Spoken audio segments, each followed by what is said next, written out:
Oke, selamat datang di channel Bapak Queen. Apa kabar teman-teman semua? Saya harap kalian dalam kondisi yang sehat-sehat semua ya.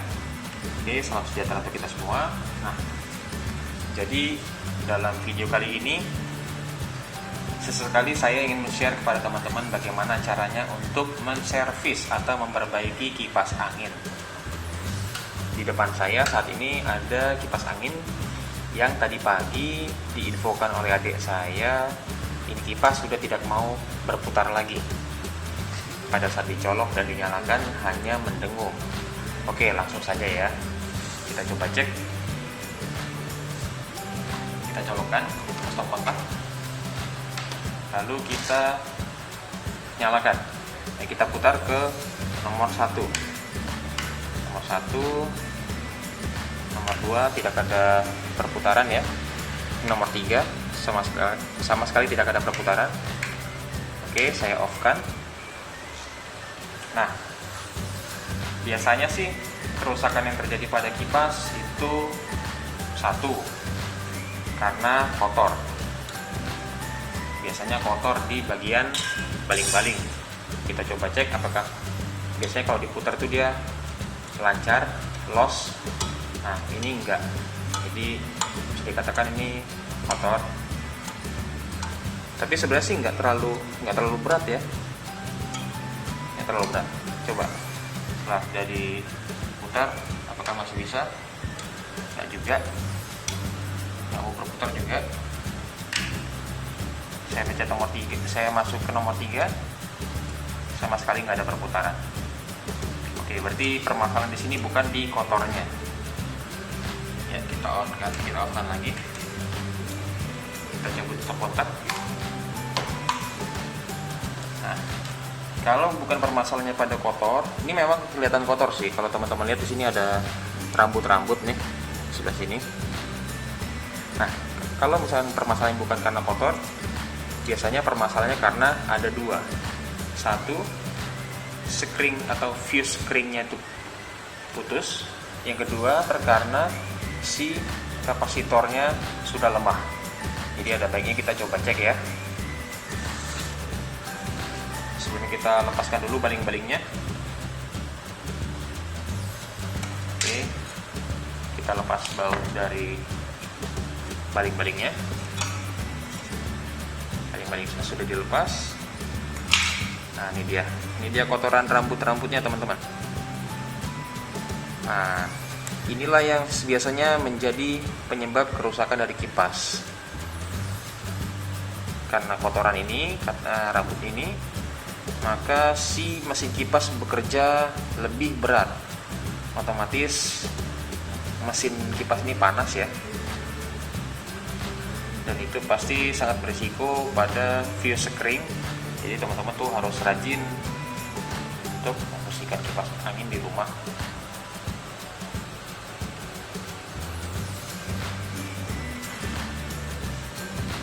Oke, ini kotorannya. Ini yang membuat kipas jadi berat untuk berputar. Oke, kita buka aja langsung.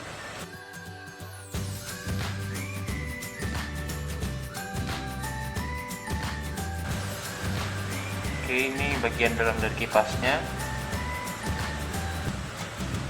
Ini saya mau melepas dinamonya. Nah, ini dia dinamonya. Oke, ini mungkin kurang pelumasan sekaligus juga kotor. Jadi teman-teman bisa menggunakan ini oli, atau saat ini saya menggunakan ini singer pelumas untuk mesin jahit ya. Nah, ini di dalam sini nih ada kayak busa.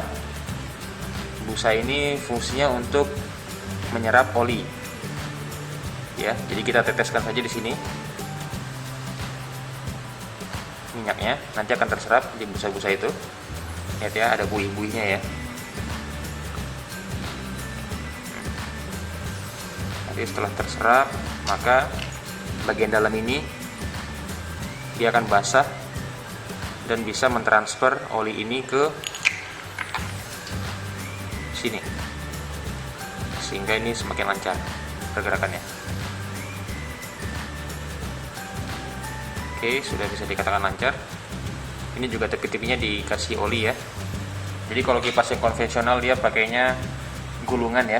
Kalau ini sekarang dia udah menggunakan ini kayak batang nih, batang tembaga. Jadi nggak sistem gulungan lagi. Kalau ini trafo. Oke teman-teman. Jadi setelah saya bersihkan ini dinamonya, lalu saya cek di mana kapasitor banknya. Ternyata ini tidak menggunakan kapasitor bank. Di sini yang saya temukan hanya ini. Ini adalah fuse spring. Fuse spring ini kemungkinan rusak. Jadi saya akan coba cek dulu sebelumnya. Untuk melakukan pengecekannya kita menggunakan multitester teman-teman ya. Saya saat ini menggunakan multitester digital. Nah, untuk mengecek logo fuse kita pilih yang ini, logonya dioda.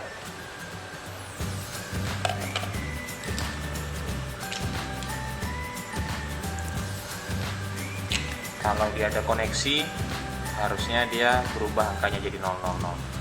Oke.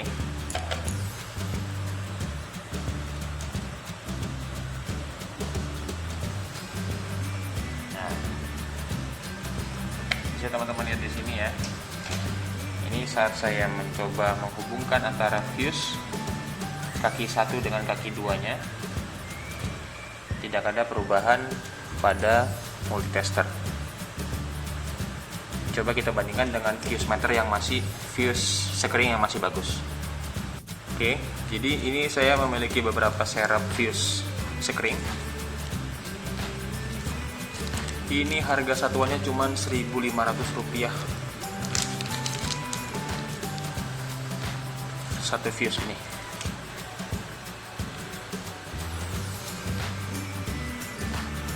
Yap, seperti itu kodenya, kode fuse itu. Jadi dia apabila sudah menyentuh angka 135 derajat Celcius maka fuse screen ini akan putus, seperti itu. Jadi kemungkinan rangkaian dari kipas ini panas sampai melebihi 135 derajat Celcius sehingga fuse screen ini putus atau mati. Nah, untuk membedakan antara fuse yang rusak sama yang masih bagus seperti ini teman-teman. Bisa teman-teman lihat di sini di multitester angkanya masih 0 ya. Nah, apabila saya hubungkan maka dia akan berubah menjadi 0000. Bukan seperti ini. Kalau pada saat saya tes di fuse screen dari kipas ini dia tidak ada perubahan, artinya tidak ada koneksi antara kutub yang ini dengan yang ini. Oke, jadi ini contohnya apabila fuse screen yang masih bagus, dia akan berubah jadi 0000. Jadi bisa dipastikan ini kerusakannya hanya pada di fuse screen. Jadi kita lepas dulu fuse screen yang lama, kita gunting aja menggunakan gunting kuku. Oke. Tapi sebelumnya kita lakukan pengetesan aja dulu ya. Kita coba lilitkan ini pada kaki yang satu dan satu kaki lagi kita lilitkan di kaki fuse screen yang lainnya. Ini sudah terpasang fuse screen-nya. Ini pelindung dari kabel-kabel ini kita pasang dulu. Oke. Ya, jadi bisa teman-teman lihat setelah saya ganti ini fuse screen-nya dan sudah saya solder ulang. Dan bisa teman-teman lihat ya. Ini putaran dinamonya sudah berputar. Ini coba saya off-kan. Saya coba off-kan. Nah, ya, itu dalam kondisi off. Bisa teman-teman lihat. Mungkin saya dekatkan lagi. Nah, seperti itu. Ini bagian dinamonya bisa teman-teman lihat ya. Ini saya coba putar ke nomor 1. Oke. Mungkin terdengar suara juga. nomor 2, ini nomor 3 ya. Jadi intinya jangan pernah langsung membuang kipas angin teman-teman yang rusak. Kemungkinan itu yang rusak ya hanya bagian sekring atau kotor, seperti itu. Kemungkinan pertama pasti kotor, lalu karena kotor itu sehingga mesin kipas itu menjadi panas. Pada saat panasnya melampaui dari fuse sekring ini, maka fuse sekring ini akan putus sehingga kipas tidak bisa digunakan lagi. Tetapi setelah fuse sekring ini diperbaiki, diganti dengan yang baru, maka kipas ini bisa bekerja dengan normal. Seperti itu. Oke, sekarang kita pasang aja lagi ya. Jadi pastikan teman-teman ya, rangkaian yang sudah tadi kita buka harus tertutup kembali, terbungkus dengan baik kembali untuk menghindari korsleting atau short. Nah, ada baiknya teman-teman selalu ready ini slotir listrik di rumah. Oke, ya sudah ditutup, sudah bagus, semuanya sudah rapi, tidak ada kabel-kabel yang berserakan. Dan kita coba nyalakan kipasnya. Ya, akhirnya kipas sudah bisa berputar kembali, sudah bisa nyala dengan normal.